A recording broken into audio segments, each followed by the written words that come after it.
Ang mga hayop na itinuturing na malinis at marumi. 11 kabanata. Inutusan ng Panginoon si Moises at si Aaron na sabihin sa mga taga-Israel ang mga sumusunod. Pwede ninyong kainin ang anumang hayop na lumalakad sa lupa na biyak ang kuko at ninunguyang muli ang kinain nito. Pero huwag ninyong kakainin ang mga hayop na ninunguyang muli ang kinain nito, pero hindi naman biyak ang mga kuko, katulad ng kamelyo at kuneho. Huwag din ninyong kakainin ang baboy, dahil kahit biyak ang kuko nito, hindi naman ninunguyang muli ang kinain nito. Ituring ninyo na maruruming hayop ang mga ito.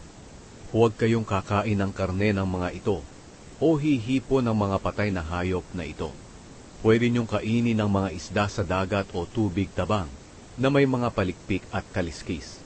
Pero huwag ninyong kakainin ng mga walang palikpik at kaliskis, at huwag din kayong hihipo ng mga patay na isdang ito. Ituring ninyong kasuklam-suklam ang mga isdang ito. Huwag ninyong kakainin ng mga ibon katulad ng agila, uwak, ibon na kumakain ng bangkay ng tao o hayop, lawing, kwago, ibong naninila, ibong dumadagit ng isda, tagak, at paniki. Ituring ninyong kasuklam-suklam ang mga ibon na ito.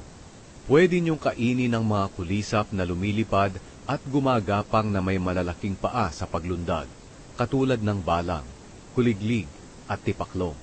Pero huwag ninyong kakainin ang iba pang mga kulisap na lumilipad at gumagapang.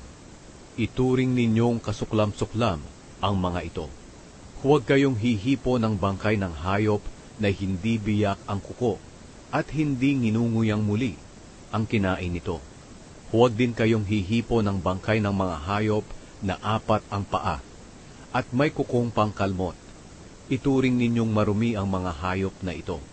Ang sinumang makahipo ng bangkay nila ay dapat maglaba ng kanyang damit, pero ituturing pa rin siyang marumi hanggang sa paglubog ng araw.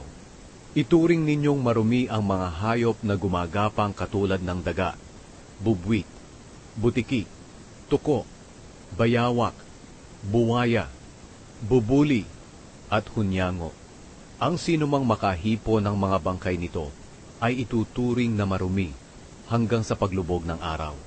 Ang alinmang bagay na mahulugan ng patay na katawan nito ay magiging marumi, maging ito'y yari sa kahoy, tela, balat, o sako, at ginagamit kahit saan. Ito'y dapat hugasan ng tubig, pero ituturing pa rin na marumi hanggang sa paglubog ng araw. Kapag ang palayok o banga ay nahulugan ng patay na hayop na ito, ang lahat ng laman sa loob nito ay marumi na, at ito'y dapat nang basagin. Ang lahat ng pagkain na nilagyan ng tubig na mula sa bangang iyon ay marumi na, at marumi na rin ang anumang inumi na nasa bangang iyon. Ang alinmang mahulugan ng patay na katawan ng mga iyon ay magiging marumi. Kapag ang nahulugan ay pugon o palayok, ituring ninyong marumi iyon at dapat basagin. Ang batis o balon na mahulugan ng kanilang patay na katawan ay mananatiling malinis, pero ang sinumang makahipo ng patay na katawan na iyon ay magiging marumi. Ang alinmang binhi na mahulugan nito ay mananatiling malinis. Pero kung ang binhi ay nakababad na sa tubig, ang binhing iyon ay magiging marumi na. Kung mamatay ang alinmang hayop na maaaring kainin, ang sinumang humipo nito ay ituturing na marumi hanggang sa paglubog ng araw. Ang sinumang kukuha at kakain nito ay dapat maglaba ng kanyang damit, pero ituturing pa rin siyang marumi hanggang sa paglubog ng araw. Huwag ninyong kakainin ang anumang hayop na gumagapang, dahil kasuklab-suklam ito. Ang anumang gumagapang sa pamamagitan ng kanyang tiyan, o 4 na paa o maraming paa, dahil iyon ay marumi. Huwag ninyong dudungisan ang inyong sarili sa pamamagitan ng pagkain ng alinman sa mga ito, dahil ako ang Panginoon na inyong Diyos. Italaga ninyo ang inyong sarili para sa akin, at kayo'y magpakabanal, dahil ako'y banal.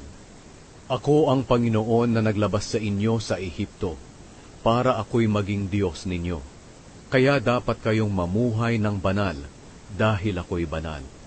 Sa pamamagitan ng mga tuntuning ito tungkol sa lahat ng uri ng hayop, ibon at isda, malalaman ninyo kung alin ang malinis at marumi, ang pwede at hindi pwedeng kainin.